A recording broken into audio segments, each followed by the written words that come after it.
Alright, after completing the construction of our keel, let's move on to building the platform. For the platform, we'll need 3 sheets of plywood. These 3 thick sheets are the ones. Make sure to have them prepared. Currently, the thin sheet is not required. Next, let's begin the construction. We need to remove A7 along with A11 and one A5 from the sheet for assembly.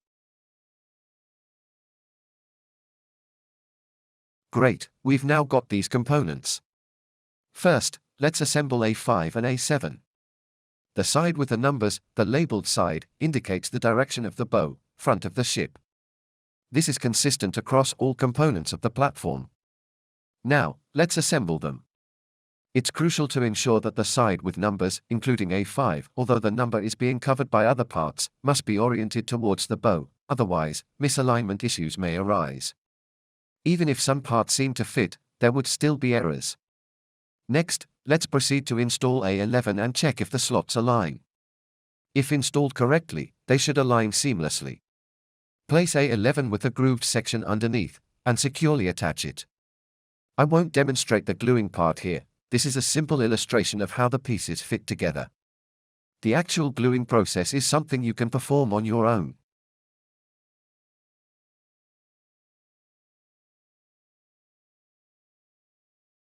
Alright, after complete gluing this section, let's move on to the next part. Firstly, we need to remove A2, A3, and A6, a total of 6 parts. Then, we'll assemble them onto the platform in sequence. However, the order is somewhat flexible, and you can choose the sequence that works for you. Nevertheless, it is crucial to ensure that the labeled sections are oriented towards the bow. Even though you might manage to force fit them in the opposite direction, it's incorrect. The correct way is to have the labeled part facing the bow to ensure smooth assembly in the subsequent stages. Like this, assemble the components.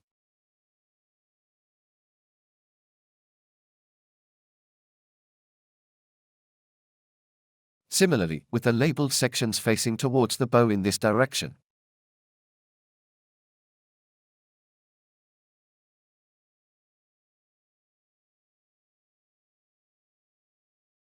Next, we can proceed by assembling A2 and A3 in sequence. For A3, it should be positioned beneath, right here. Align its groove properly, although the specific orientation of A2 and A3 in terms of front and back doesn't matter much. However, for the sake of uniformity, it's advisable to have the labeled part facing towards the bow as much as possible. The same applies to A2, ensure that the section with the label is oriented towards the bow. Slide it into the corresponding position, fitting it into the slot on the lower side. It should snugly fit without protruding. If, for any reason, it protrudes when placed on the upper side, it indicates a misplacement and it should be inserted into the lower side slot. The process is the same on the other side. Alright, after completing the assembly on the other side, we can move on to the next step. For the next step, we need to prepare A8, A9, and also A12 to A15. A12 to A15 consists of these 4 smaller pieces. Let's start by installing A8 and A9. A8 is positioned towards the bow, on this section of the board. As for A9, it faces towards the stern, located here. Let's proceed with the installation. After assembling these, there's no immediate need to glue them together. If you're using wood glue here, you can choose to glue now. If you plan to use a highly liquid super glue, you may wait and apply it uniformly later since there's another step coming up before the overall fixation. In any case, let's place these 4 components first. The odd-numbered pieces, 13 and 15, face towards the bow, following the direction of A8. Now, pieces 12 and 14 face towards the stern, aligning with the direction of A9. Note that the bow has a curvature, while the stern is straight. Let's proceed with the installation. Alright, after completing the previous step, we can proceed to remove the remaining layers of parts starting with the ones labeled A. These include A4, A1, A10, and 4A16 pieces. As for A4, it's positioned on the other side, but for demonstration purposes, let's place it here. The order in which A4 and A10 are placed doesn't matter. After installing A4 and A10, we can then proceed to place the final upper piece, A1. So, we've just installed A4 here, and now, on this side, let's add A10. Even though it doesn't really matter which side you install this, for the sake of consistency, just remember to align the end with the number towards the bow. Alright, now that A10 has been inserted, the next step is to place A1.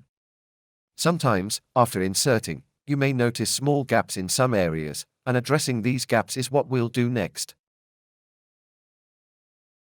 Okay, now I've already completed the installation, and let me explain the placement of A16. A16 is positioned in these areas, and the specific orientation doesn't matter much. Just ensure it fits in place and glue them. These parts are being used to reinforce the overall structure.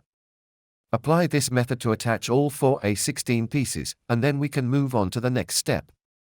Alright, so at this stage, the primary installation of our platform is mostly completed. If you've used some wooden glue like Typebond during the gluing process, the final step may not be crucial, but you can choose to use nails. However, if you haven't applied any glue yet, or if you used superglue in the process, because using instant superglue for bonding over time may lead to the occurrence of separation, so an additional reinforcement is advisable. Here, you can notice the pre-made nail holes. You can use any small nails, insert them, and then hammer them into place. This helps strengthen the overall platform. For the top 2 holes, you may not need to secure them tightly with nails. You can either leave them without nails or simply glue them. This is because there are no nail positions on the top where you can secure them. The reason is that the top board will eventually undergo disassembly to remove the hull from the ship platform. Once you've completed the entire nailing process, the ship platform is essentially finished. In the next steps, I'll showcase the final appearance of it for you. Alright, so now all the nails are in place, and I haven't applied glue to the entire structure yet. At this point, it has already reached a relatively stable state. Of course, you should still apply some glue, and I'll do that shortly. Especially if you've done some gluing in the early stages, I recommend doing additional gluing, whether using superglue or wooden glue. This will further enhance the overall stability. It's important to note that the nails themselves are an optional reinforcement. If you're concerned about the overall stability, you can choose to use some nails. However, if you're confident in the stability of your overall structure and ship platform, using fewer or no nails is also acceptable. Moving forward, the keel can now be placed into the ship platform, and this section is essentially completed. I'll see you in the next section, which is about the frames.